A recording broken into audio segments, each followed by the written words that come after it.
कपाली नदी कूलरू कंकाल मिलवा घटना अभियुक्त नहीं सीन रिक्रिएशन कला पुलिस।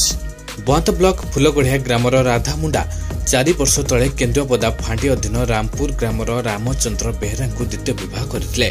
तेबे कलाहांडिया ग्रामर स्थानीय लोक कपाली नदी कूल एक कंकाल लाल धला चूड़ी और स्त्री लोक चुटी देखि स्थानीय केन्द्रापदा फांडी पुलिस को खबर देते।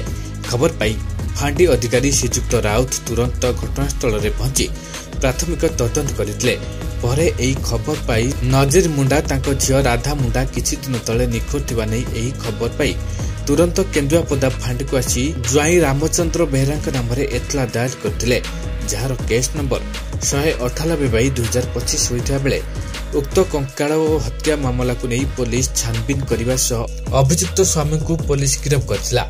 आज अपराह्न समय कलाहांडिया ग्रामर भद्रक ग्रामांचल थाना अतिरिक्त आईआईसी संघमित्रा महांती केन्द्रापदा फांडी अधिकारी श्रीजुक्त राउत और अन्य पुलिस कर्मचारी घटनास्थल में पहुंची अभियुक्त को नहीं सीन रिक्रिएशन करथिबा।